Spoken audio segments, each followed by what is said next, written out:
So we're going to talk about defeating the Archons.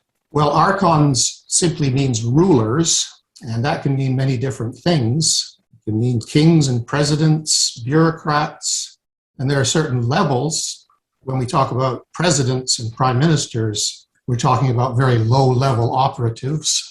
So what's behind them? We might say, well, corporations or billionaires, but then it goes deeper than that or higher than that. What's above them or what's beyond them? And I suppose Archons could be compared to what Christianity calls wicked spirits in high places, or interdimensional rulers that influence events down the chain of command.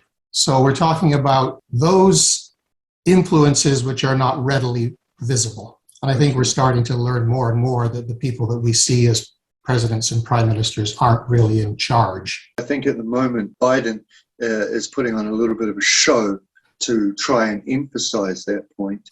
I'm not so sure exactly how senile the guy is, and I do think that a part of it is a bit of theatrics.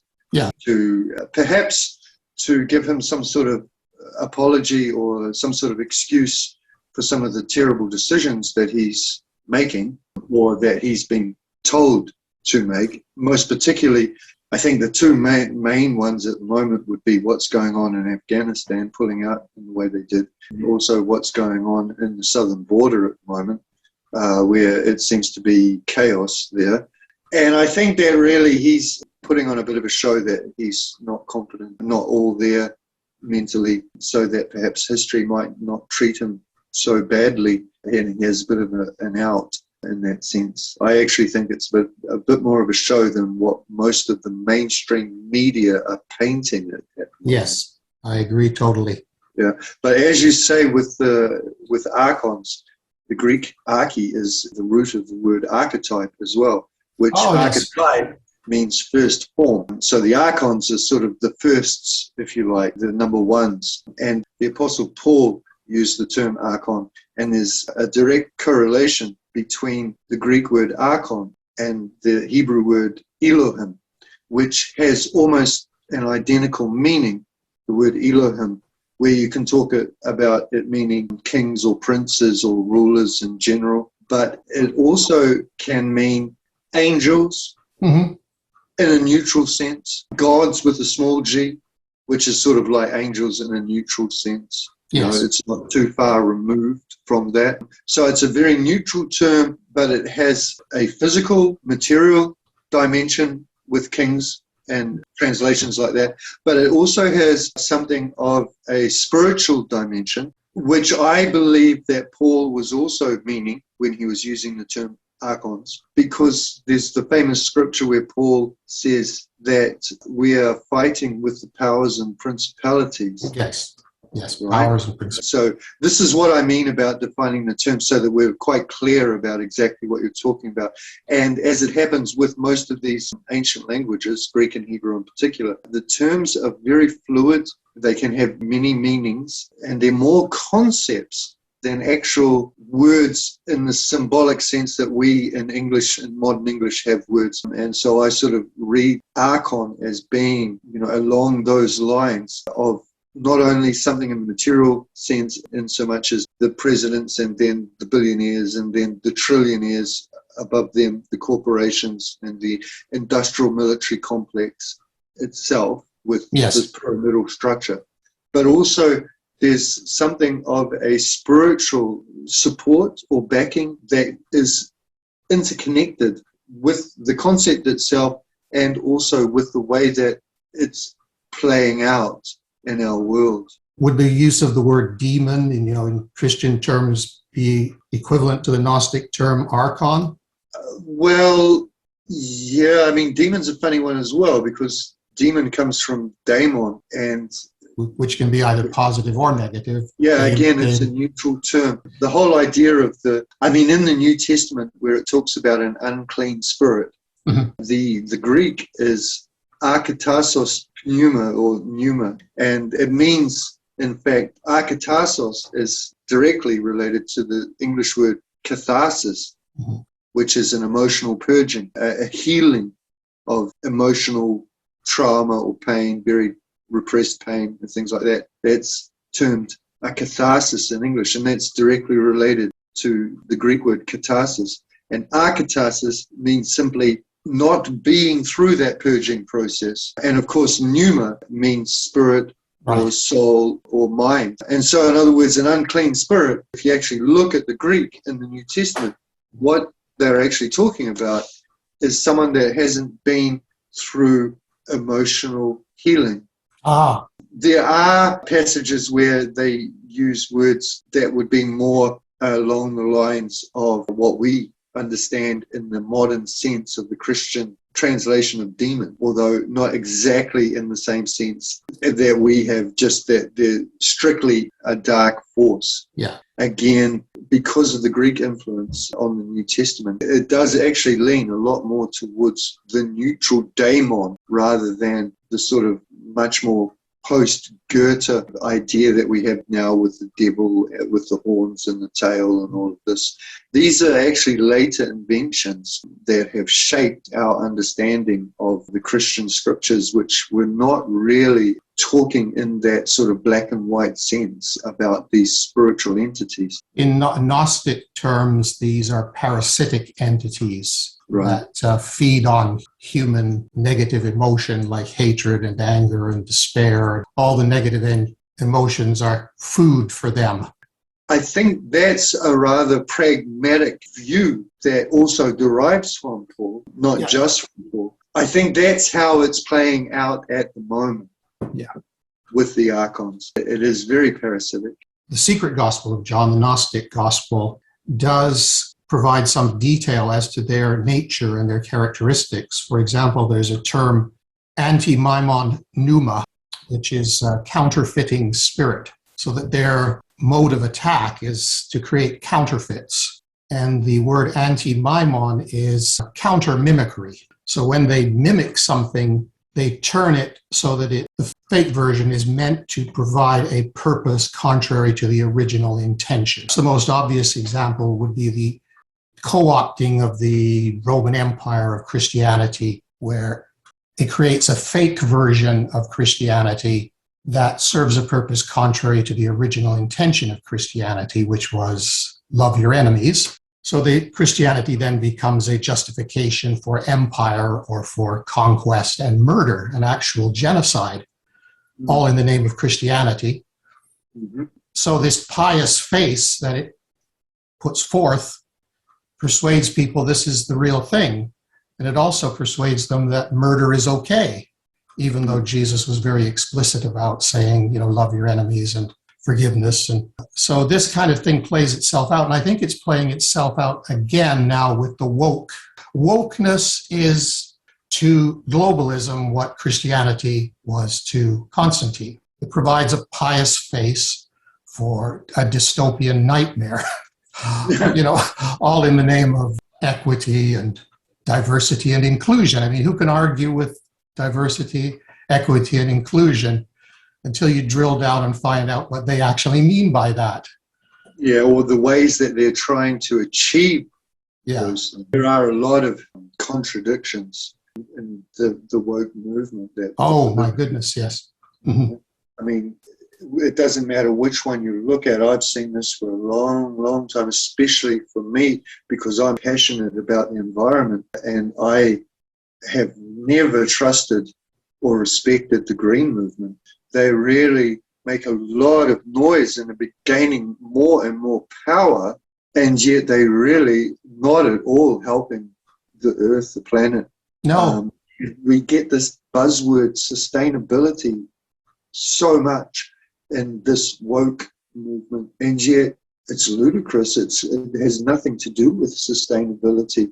A perfect example, and there are many examples, but a perfect example is saying, we'll have battery cars.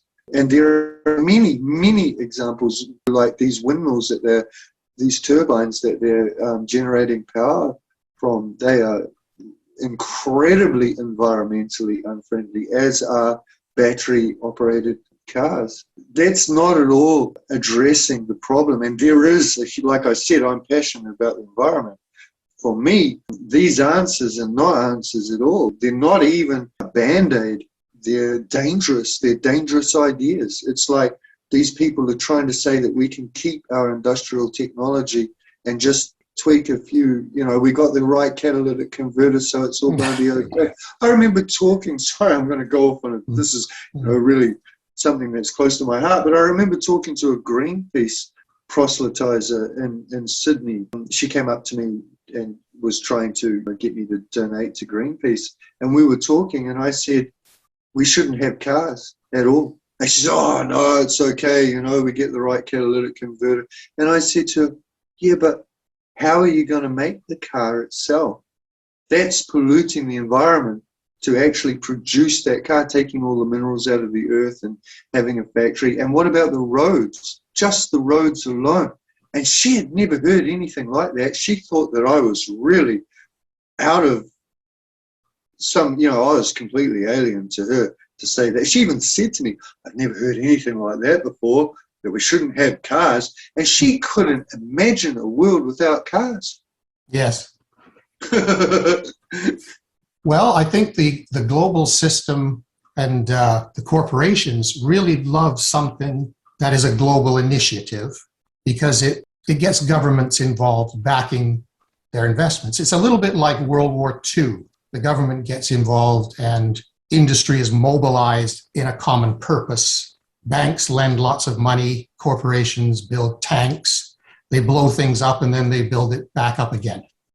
Yeah, it's a good way to stimulate the economy. And so I think what you're looking at with this pseudo-green movement is something similar. They're mobilizing the globe to tackle a new enemy, the environment and environmental degradation or global warming. It's going to mean lots of government hands out to corporation to subsidize them, lots of lending, lots of mining. So it's serving a purpose contrary to its purest intention, looking after the environment. So it's another example of the anti-maimon pneuma, the counterfeiting spirit. Yeah, that's true. I mean, these examples, the woke movement and all of their different faces, are inverting a good cause. And when people start seeing the hypocrisy and the contradictions, it brings these good causes into a bad name. Absolutely, yes. Again, globalization. We have a global problem with so-called man-made climate change.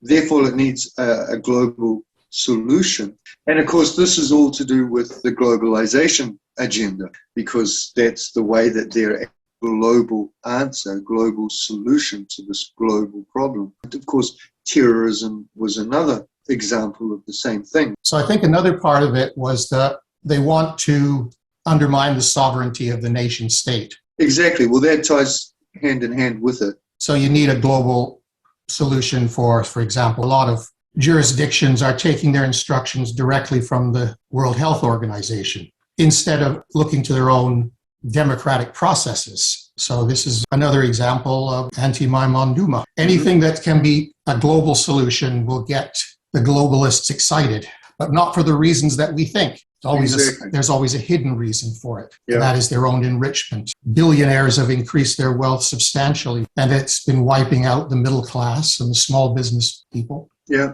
And that was the plan. And that was the plan. I mean, I think that the last 12 months, or now it would be coming up 18 months, has been the greatest shift of wealth in the history of humanity, where these big internet conglomerates and monopolies have been allowed to continue trading. Small businesses have been down. And that's just the start. That's just the start. I mean, in New Zealand, I come from New Zealand. I'm in Germany at the moment. I haven't been in New Zealand for about 12 years. But just before I left, I was talking to a farmer who had run a huge sheep station in the South Island for many years. And he was being forced by the bank to turn it into a dairy farm, which was going to cost him a fortune. The whole property, you're talking thousands of acres. He had to re-fence the whole property. He had to buy milking sheds. So all of the setup that he had for sheep had to be replaced.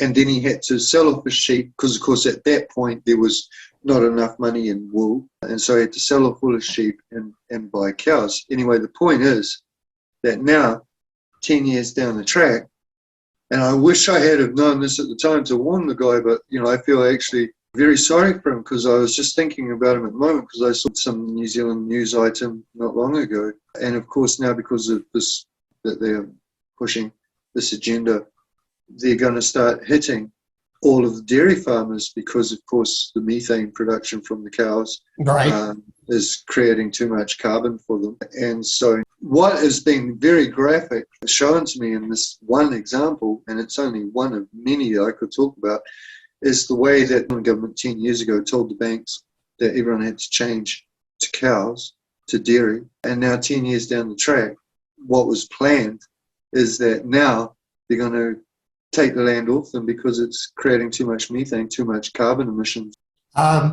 Is this an excuse for land appropriation? It's an excuse for land appropriation, yeah. That is part of the agenda, that there will be no private ownership of land, and most particularly private production of food. So, of course, the farmers are a very open target. They will be the food, as is happening right now in New Zealand. When I was a child 40, 50 years ago, all we ever heard about was the backbone of the country's economy with farmers. And now these people are getting put on the block. That's the end of it. They're being made bankrupt, and their lands and assets will be taken from them. There's going to be some turmoil over this. Oh, for sure. There's going to be some pushback, but it's all just cover, a pious face for a monstrous global tyranny. Exactly.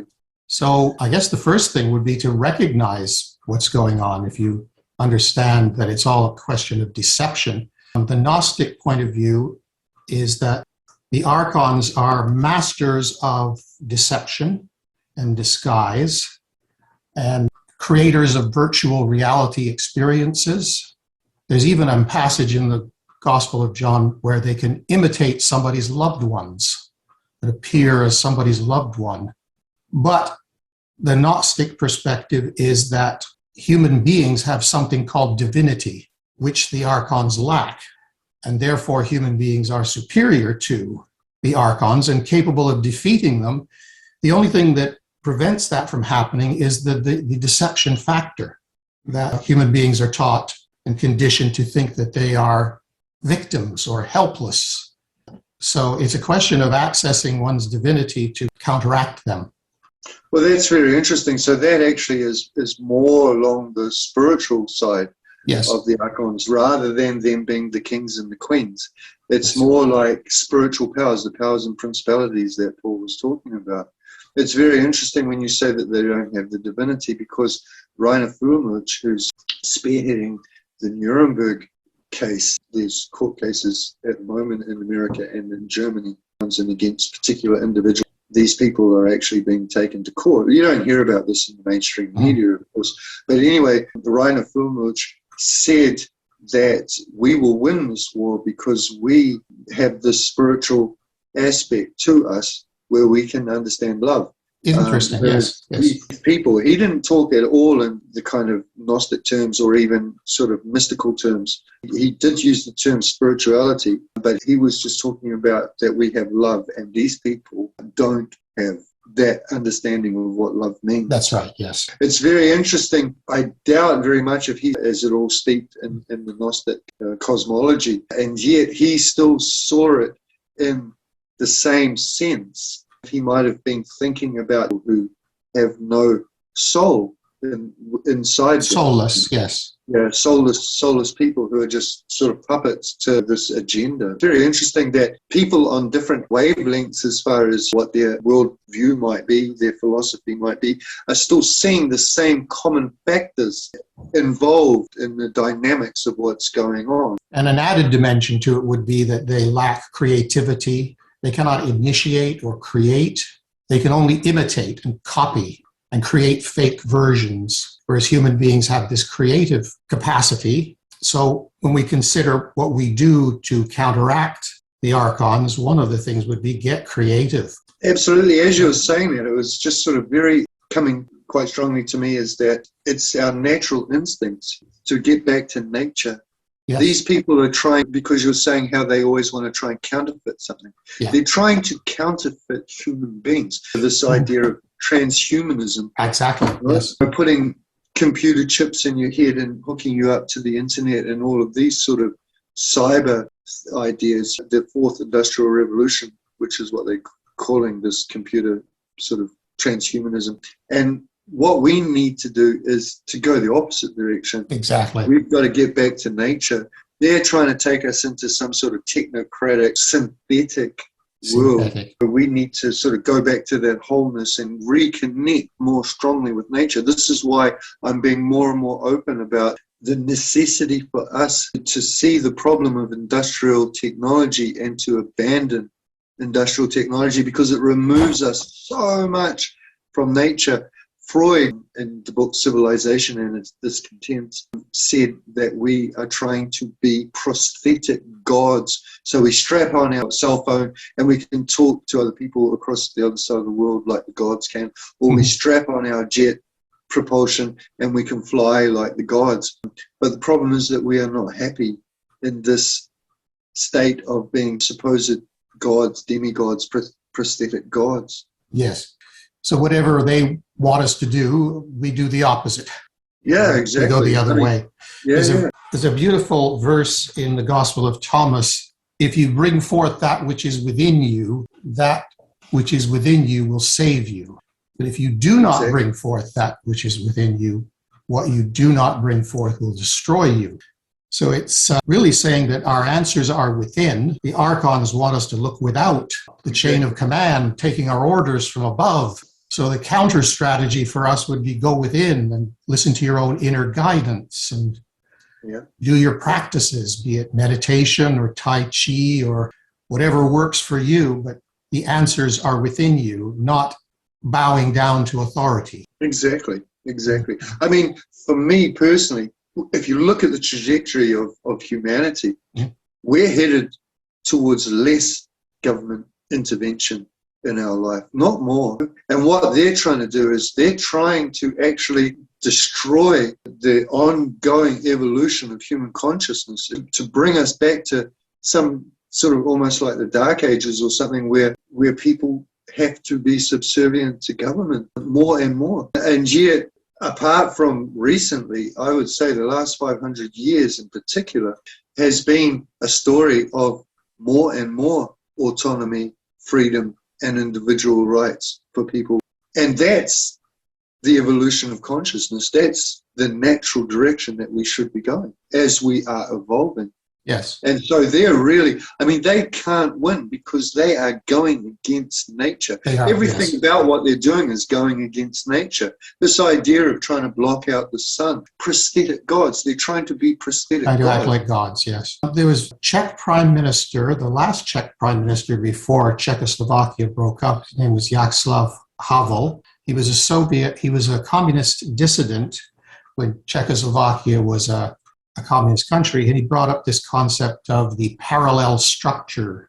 So instead of attacking something directly, you just more or less ignore it and just set up your own parallel structures. And I think we're going to be seeing more and more of that going forward. Something like local currencies or bartering. Local currencies is just overcomes a few of the limitations of bartering, but it enables people to function and more and more autonomy. The Archons want us to be more and more dependent. They're fostering ever higher levels of dependency where we just are helpless. And we've kind of been sucked in by the convenience and the attractiveness of technology, the iPhone. We think we can't do without the thing, but it could probably be the biggest curse that was ever invented. That'll just tie us into the grid forever.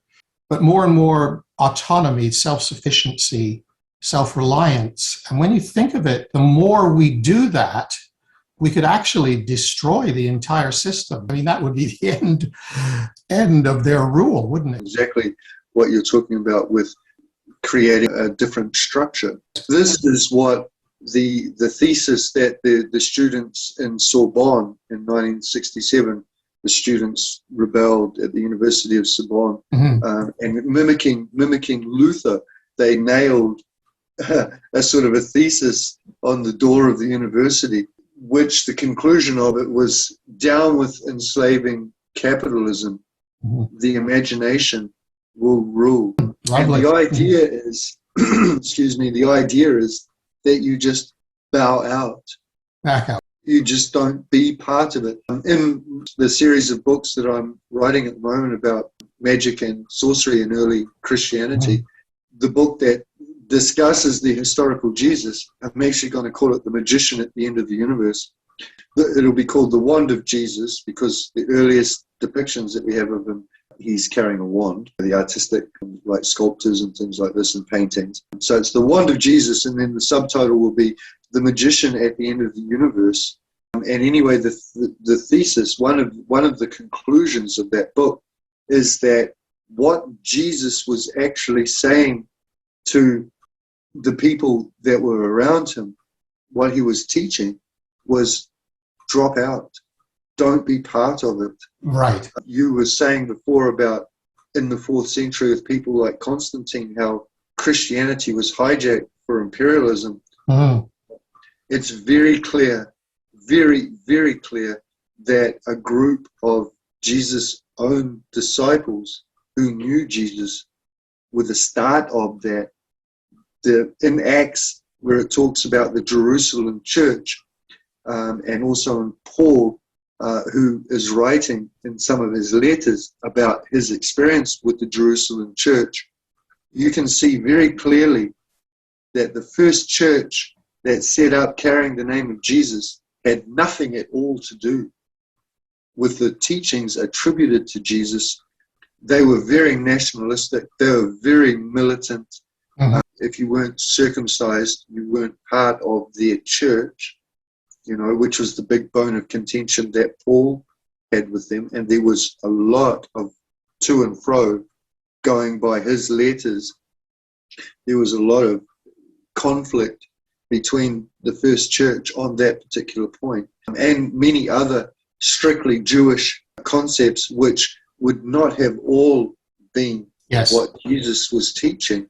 So that imperialism and militancy that you were talking about, that Constantine used, was already deeply entrenched in Christianity, and it had been right from the very start. The people who understood, because of course the earliest gospel, complete gospel, which is the Gospel of Mark, not counting, perhaps the Gospel of Thomas might be older than that, but as far as the canon at least, the message of Mark very much is that no one understood who Jesus was. If you only had the Gospel of Mark and you only read the Gospel of Mark, then the message you'd be getting was that the disciples were idiots. They had no idea who Jesus was. Yes. Right? And that's really what happened. Obviously, it's something that needs to be developed over a couple of chapters to get to this point. But the main aspect is that it's very clear that Jesus was not an urbanite. I mean, they set up in Jerusalem. The first church was in Jerusalem. It's very clear, even from what you see on the surface in the New Testament, that Jesus was not only countercultural, but he was no urbanite. He was only ministering in small towns. The only time he was in a city in the whole of the New Testament was when he went to Jerusalem. That's the only time. Interesting. And, and there are many verses in the New Testament, because I believe that there's quite a bit that we can gain or glean from the New Testament that we can say that's authentic, right? That's authentic. Generally stuff that contradicts everything else, otherwise it wouldn't be there. And there are many passages where there are allusions to the fact that Jesus was living in the wild and his followers were all very rustical, rural people. They were not city people, but they were living alternative. A little bit like the Essenes, but the Essenes have been very whitewashed, actually. People who say they've read the Dead Sea Scrolls and then talk about the Essenes as some sort of peaceful, mystical, semi-Buddhist group or something like that. I mean, the Dead Sea Scrolls are full of some very militant, imperialistic works. The War Scroll, for example, people think that Jesus was tied up with the Essenes, but it's basically impossible for the teachings that have been attributed to Jesus to have come from, the Essenes. The Essenes were more like the people that hijacked Jesus' teachings, and only a circumcised person who's following the law and eating the kosher food is able to be part of our new church. And something else which would distinguish a Gnostic Christian from an Orthodox Christian, and I consider myself to be a Gnostic Christian, is the believe it or else model. So in the New Testament, we read that to become a convert, you had to believe things which you have not seen or heard yourself on someone else's authority. So you're commanded to believe it or else, believe what we're telling you or else. Whereas the Gnostic model would be actually enshrine more of what Thomas represented, that is a doubtful approach, and you only believe what you have seen or heard yourself and what you have experienced yourself. Mm-hmm. So there was probably... That's the gnosis, isn't it? I mean, yes, that's the actual, the center of the whole thing is the gnosis, is the direct revelation. But you see the foundations being laid for the Roman Church in those verses where people are being required to believe things that they have not seen or heard. Absolutely. And the authority was being conferred on someone who was making a claim to have seen Jesus ascend up into heaven and having seen the resurrected Christ and so on. You believe what we're telling you or you won't be saved. Whereas the Gnostic approach is you only believe what you have experienced for yourself. And that's something that Thomas Paine talked about. No such thing as a second-hand revelation. It can't exist. It's a contradiction in terms. So you can only have a revelation in the first person. So those were his reflections on religion. And most religion is, somebody else's experiences, somebody else's revelations. And that's kind of what distinguishes a Gnostic Christian from an Orthodox Christian. Right. Or at least one of the things, anyway. Yeah. I mean, I absolutely am in line with that myself. I mean, I've never for a minute had a blind faith. When I was 19, I had seen the invisible world involved in my life, to put it briefly, and just sort of came to a faith talking with a couple of sort of hippies in Northland, New Zealand, on a sort of a kind of alternative lifestyle sort of situation. And I just sort of said, I believe in that. And I had the sort of constellation of an archetypal constellation, if you like, by hooking onto a new idea. My neurons started forming new channels and created some new chemicals in my brain. So I had a sort of a religious experience, for want of a better term, which kind of, blew me away. And I never expected. I mean, I just sort of sat down and said, there's something out there. I think, there's an invisible world, and I agree. I accept it. And that just opened me up to a flow of gnosis. Gnosis is the easiest term to use. And without that, I don't think that was 40 years ago, and I don't think I would have continued as I have without the actual evidence, first-hand experience.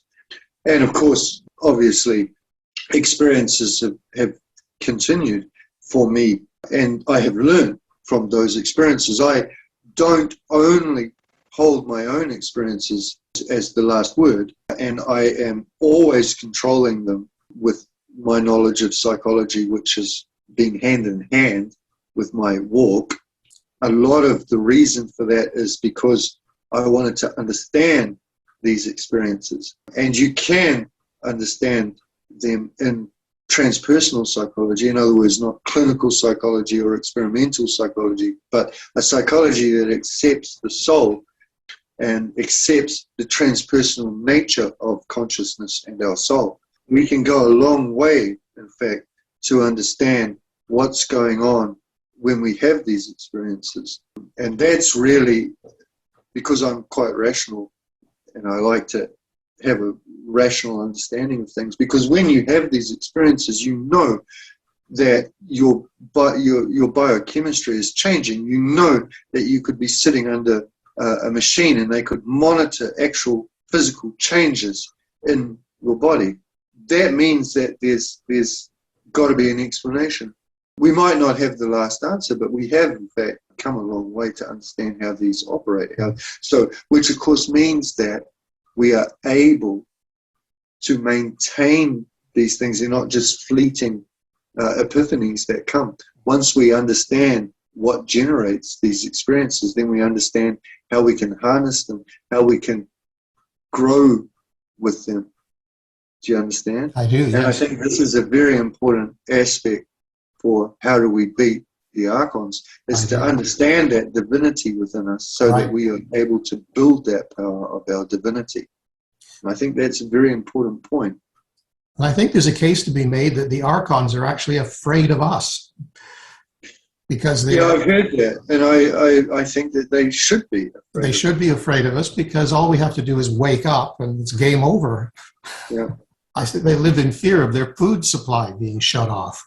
I still haven't really got my head around the idea that they're not human, which, once you start saying they haven't got that divinity, to me, I'm still more along the line that they're just soulless humans. I can look at some of these people, I won't name any names, I don't want to be mean to someone, but, some of these people that are pushing the agenda, who are lying with everything that they say and know that they're lying so that they can be part of this reset.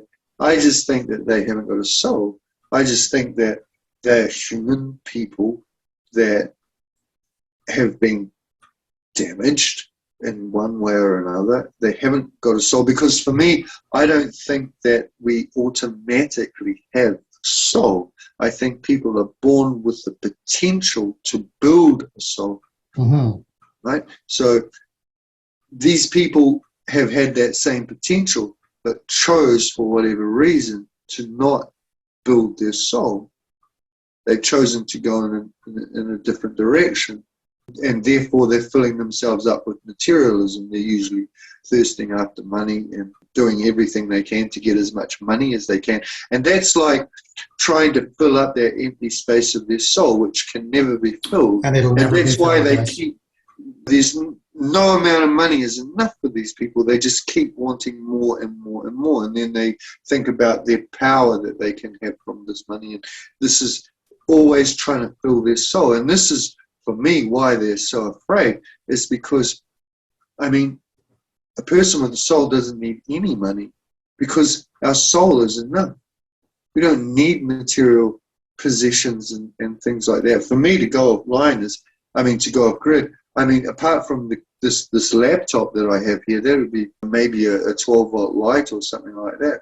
I've never had a television or a microwave or a dishwasher or anything like that. I can't understand people that want all of these material things. I think to a very large extent, the Archons rely on our complicity.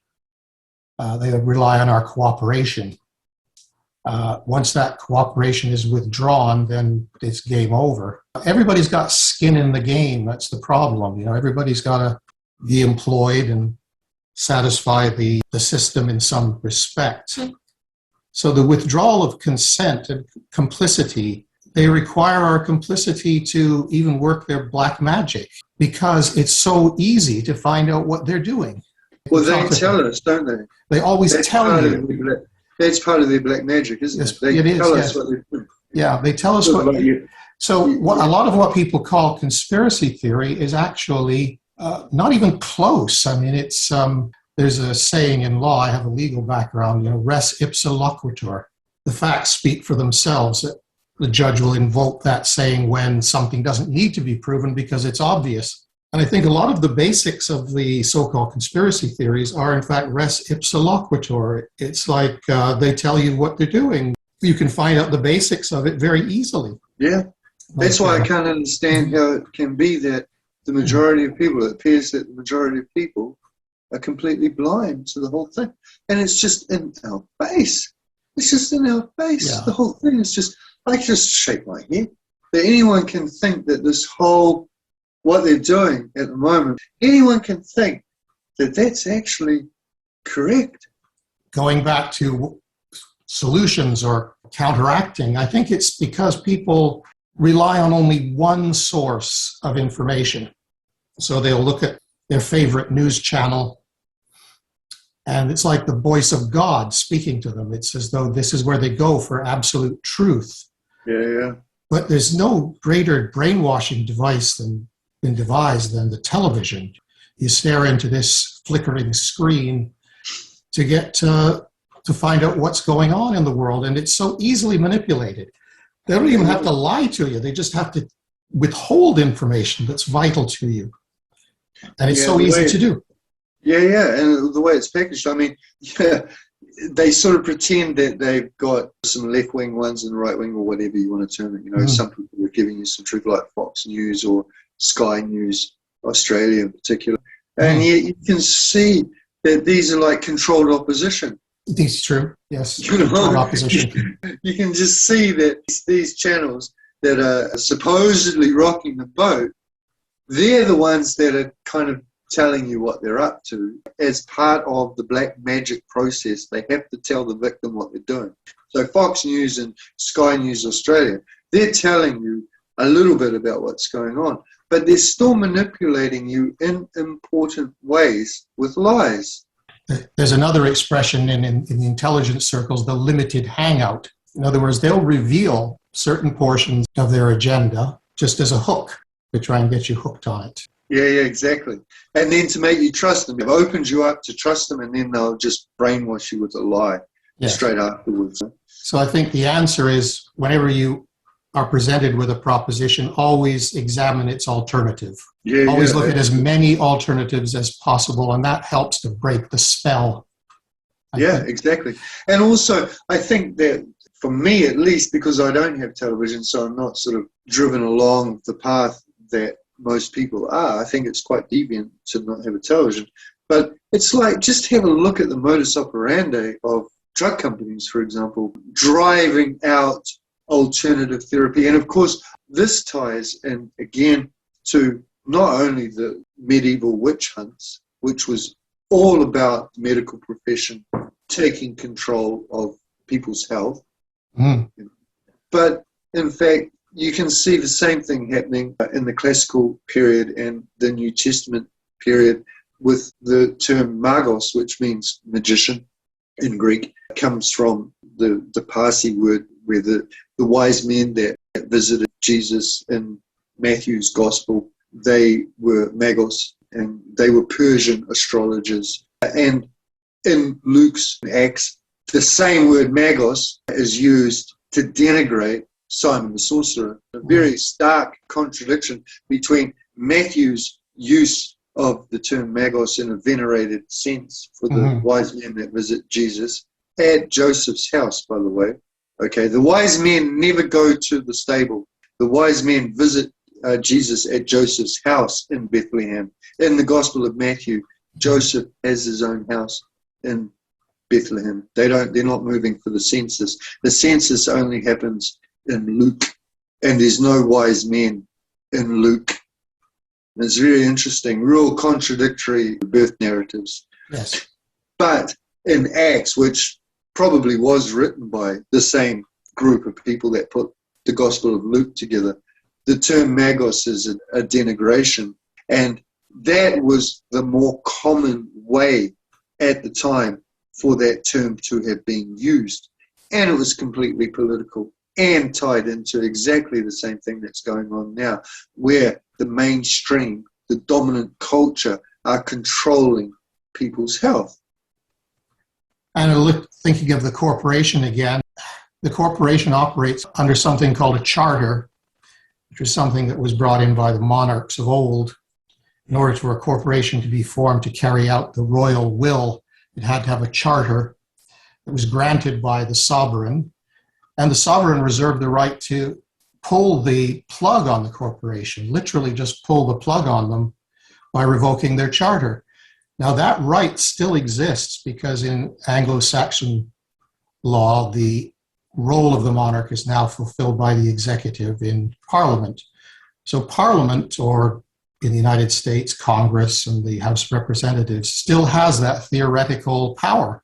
So they are extremely vulnerable to us. It's all it takes is for people to realize their power. Local jurisdictions making up rule on the instructions of a globalist institution, bypassing the parliamentary process, the normal law-making process, and bypassing the constitutions of the respective states. Yeah, exactly. Yeah, this is where Rainer Fulmich is operating in Anglo-Saxon law, and so it's basically to do with constitutions and the different aspects of the Nuremberg Code that he is basing his case.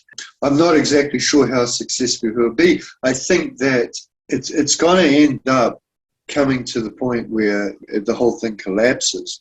In other words, I think that when you're talking about how people are being demonized, I've seen this happen for a long time. I'm sure you have as well.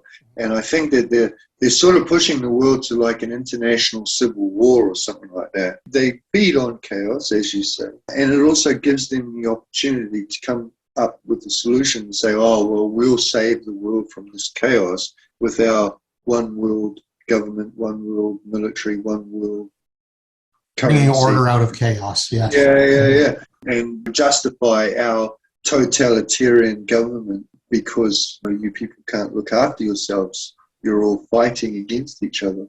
And I think one of the iniquitous things about been the lack of human contact, of real human contact, face-to-face human contact. Not only the small business aspect, where when you are a small businessman, you're interacting face-to-face with someone in your community that you have grown to trust and look them in the eyes kind of thing, instead of just ordering everything online or from a warehouse like Costco or Walmart. There was one very high-ranking Australian politician who said something to this effect, that if you are out in the supermarket and you see your friend and you meet your friend, don't be friendly. Oh, her words exactly. Don't be friendly. Don't talk to them, because you could be spread. So you see a little bit the spirit that is behind this, this lack of humanity, this robotization of people, making them like machine. Don't be friendly. Don't have human contact. Don't touch. I know somebody in Belgium, the health minister in Belgium, said avoid unnecessary sex. Unnecessary sex. Her words, not mine. I'm not making it up. Well, this was the exact point that Fulmich was making when he said that we have the spiritual aspect on our side and they are unspiritual because they are trying to deprive us of these basic aspects of humanity. Mm-hmm. I mean, I can understand why people believe or come up with this idea of the alien reptile. I haven't got there yet. I haven't gone that far. But the thing is that I have seen enough in my life, almost 60 years old, I've seen enough now to understand that people can be unhuman, like not have any basic human conscience and compassion, just simply through situations of sociology, social engineering or socialization. So I can see very clearly that these people are just not healthy. They're missing a vital aspects of being a human themselves, and they're trying to force other people to be like that. Yes. And the bigger the bureaucracy, the worse it gets. The more far removed they get from the local community level, the worse it gets. So it seems like the way forward for us is to bring everything down back to the community level, to the local level. Exactly. Local control of the resources. Yeah. A little bit like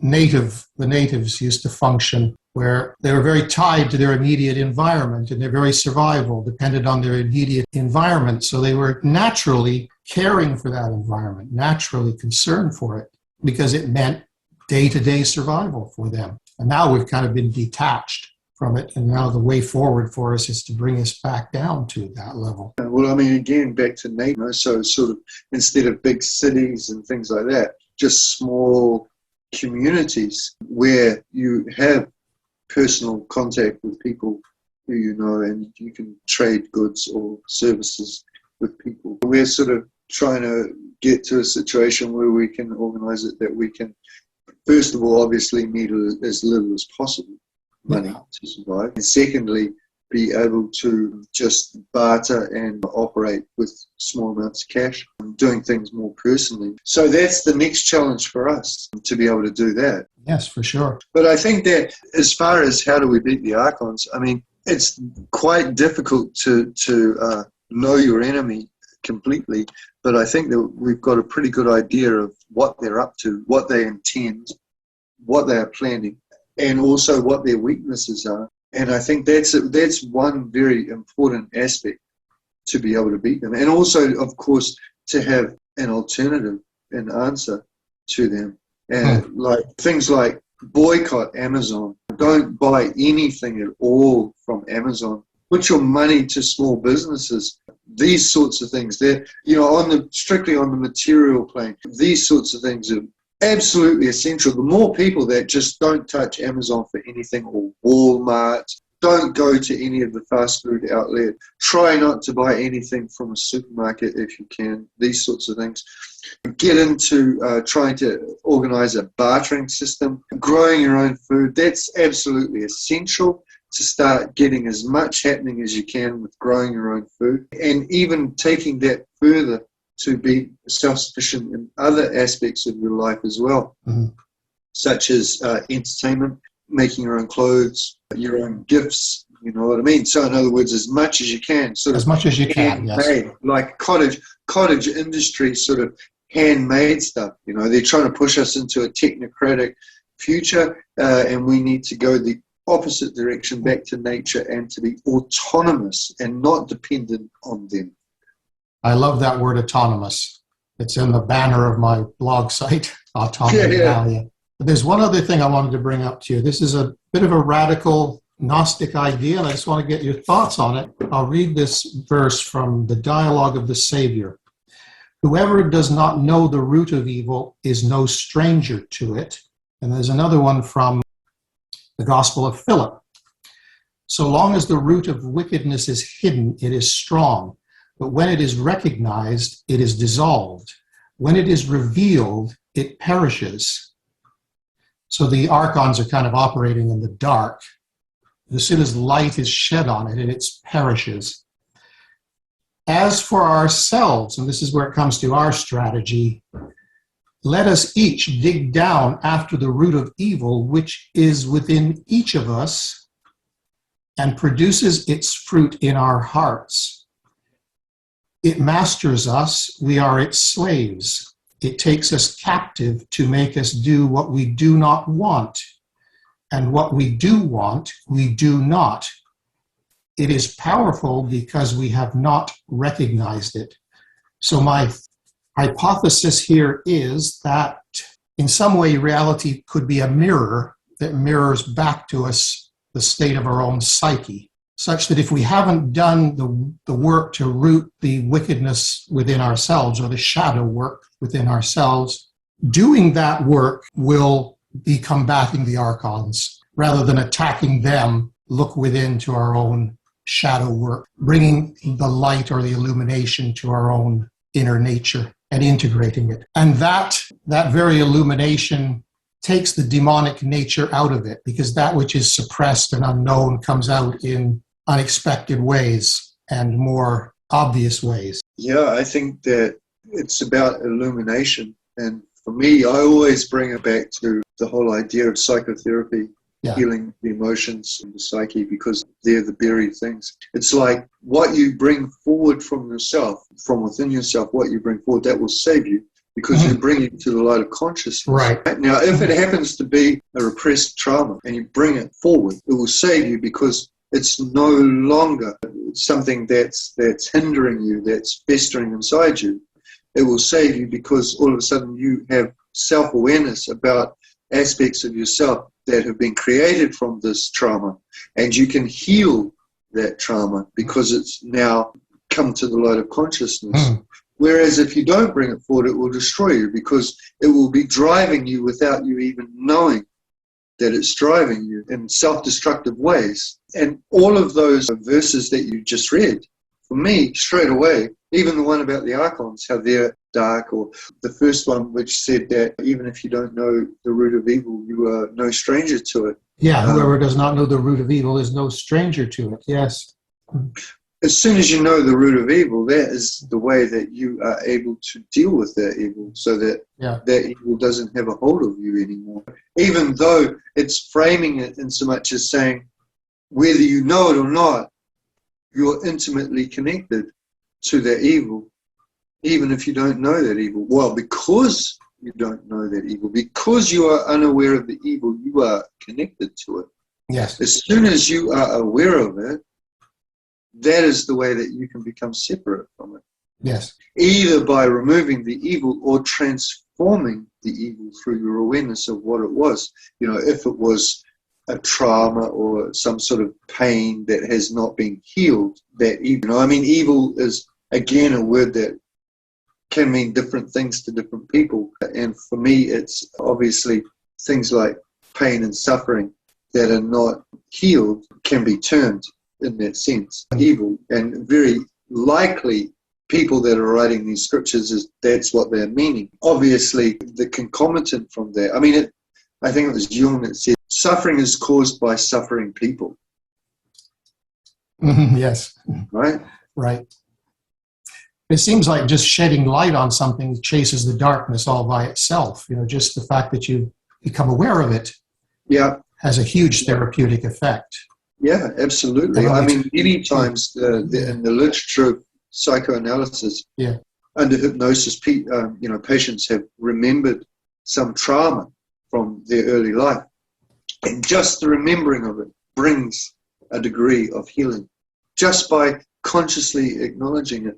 Part of that is the feeling of the pain from the first instance, because what happens, the reason that these trauma become repressed is because when we're young, we have not got the emotional development to actually feel the pain at the time. And so we block it out. We block the whole experience out.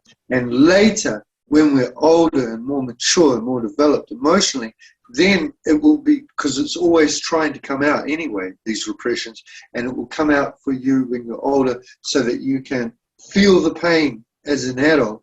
And then by feeling it, it becomes released. The pain is released. It's been repressed down there all that time.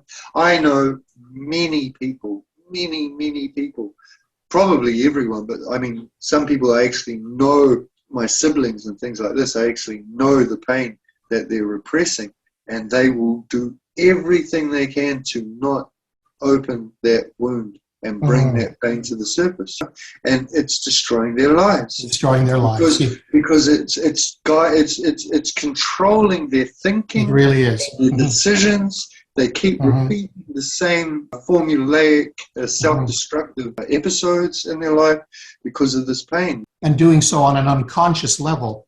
Yeah, they're acting things out without being aware of where it's coming from, or why they're doing it, or why they're acting that way, or why the alcoholic or the abused wife always marries the alcoholic husband, over and over again, things, patterns, repeating patterns.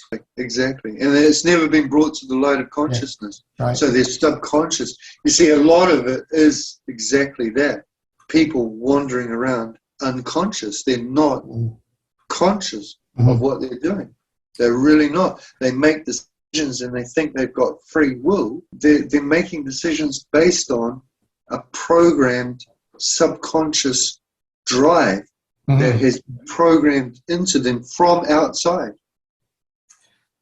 So I think defeating the Archons, they would like us to be attacking things in our outer world that we regard as evil, and railing against what we regard as evil in the external world. But what really might scare them is when we start to become contemplative and going within and doing our own inner work. That might be an indirect way of actually fighting back.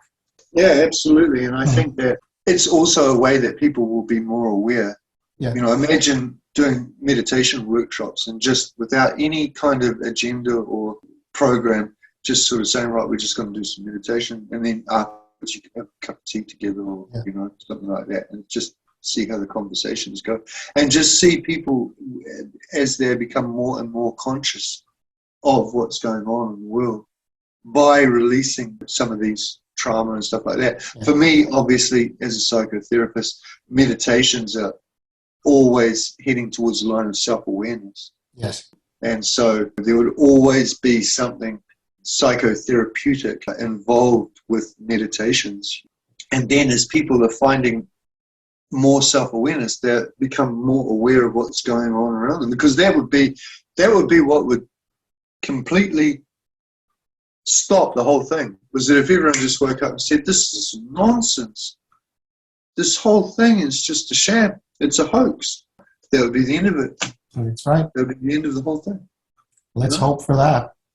Well, eventually it'll probably come to that, but it might be too late. What I feel is that it's going to turn to some sort of chaotic civil war type situation. I think that's where they're driving us, this divide and conquer thing. Yes, I agree. As far as beating the Archons, I talked a lot tonight about, well, we both did actually, about the more physical sort of side, and then we just got onto that aspect now of going within. One thing I wanted to talk about, the symbols of Satan and Lucifer, because they've been hijacked. This part of the hijacking of Roman imperialism with the symbols. Satan is the shadow. It's a symbol of the shadow. And Lucifer is, in fact, a very positive symbol, not at all a negative symbol. Even in the New Testament, there is one use of the word phosphorus, which is Lucifer, which of course is Venus, and that is in 2 Peter, where it says that the light of the morning star will rise in your hearts, the light of Venus, the light of phosphorus, the light of Lucifer. Of course, it doesn't say Lucifer, it says morning star, but that's the same word. The point that I want to say is that one of the things in the more spiritual dimension to beat the Archons is to reclaim these symbols. Satan is a symbol for the shadow and is a necessary symbol in rituals and meditations to be able to be aware of our own Satan, our own devil, our own shadow. Okay, so we need to be aware of it as part of us, the whole Satan thing, and not buy into their propaganda and misappropriation of that symbol. This is, I think, very important. They have stolen away our ability to gain wholeness by trying to remove Satan from the Godhead. Whereas, in fact, Satan, the shadow, is part of the whole process, because without acknowledging our shadow, we can't harness that We're energy. stuck. Yeah. And also Lucifer. Lucifer is the same image of the death and resurrection of Jesus on the cross, or the phoenix, or Osiris and Attis and Adonis and Mithras. The death and resurrection, that is phosphorus or Lucifer. You see, the light bearer. The term Lucifer or phosphorus is used often in the Septuagint, which is the Greek translation of the Hebrew Bible, and it is always a positive meaning. And like I said, the one time that it's used in the New Testament in 2 Peter, it's again a positive meaning. There is another time that the term morning star is used in Revelation, but they just use the Greek words for morning and star. And that's Jesus saying, I am the morning star. And a lot of people have actually hooked onto that and said, Jesus is saying, I'm Lucifer, which in a way he sort of is. Not exactly, literally, but in a way, he is definitely forming some form of connection to it. Of course, I'm a bit of a, I don't take everything in the New Testament as necessarily coming as a prophetic word, or the whole Bible, or any of the scriptures, Gospel of Thomas or whatever. They're just things that have been written by people. Some of it's more enlightened and intuitive than others. If it speaks to you, I go with it. If it doesn't, I don't. That's how I look at it anyway. But I mean, there is actually the Hebrew Bible and in the New Testament and the Gospel of Thomas and stuff, there's a lot of wisdom. I actually, rather than the Gospel of Thomas, I am a big fan of Q. Do you know Q? Quella? Is that something to do with the authors of the New Testament?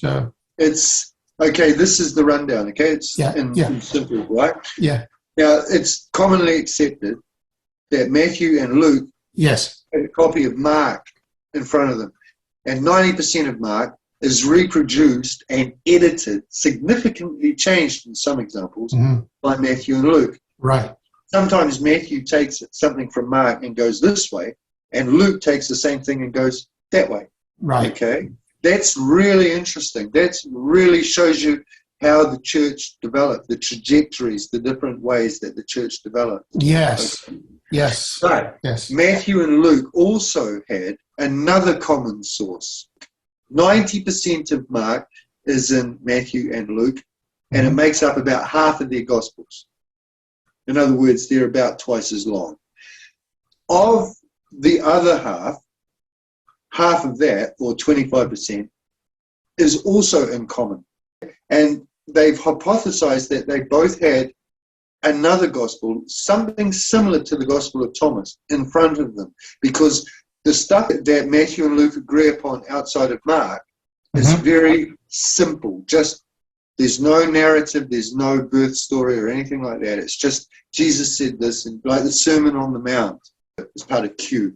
There's one little story about a centurion's servant being healed, and Jesus says, I'll come to your servant, and the centurion says, no, I'm also a person of authority, and I tell this person to do that, and he goes and does it. And then Jesus says, oh, well, your faith has made your servant whole. That is in Q as well. That's the only real kind of story. So they're saying that Q was probably about 50. Mark was probably about 65. Matthew and Luke were probably about 80. Gospel of John was about 90. Yeah, I agree with the people who say that Thomas was probably around the same time as Q, but Thomas is a lot different than Q. Q has a lot to do with demons and demon possession and Beelzebul and all of that, whereas there's nothing like that in Gospel of Thomas. There's no demonology at all in the Gospel of Thomas. Well, that'll be a really good topic for the next time. I'm very interested in that. I thought that would be a good thing. Yeah. That we can talk about that. Okay. Well, thank you very much, Adrian. Great. Okay. Good night then. Good night. All the best.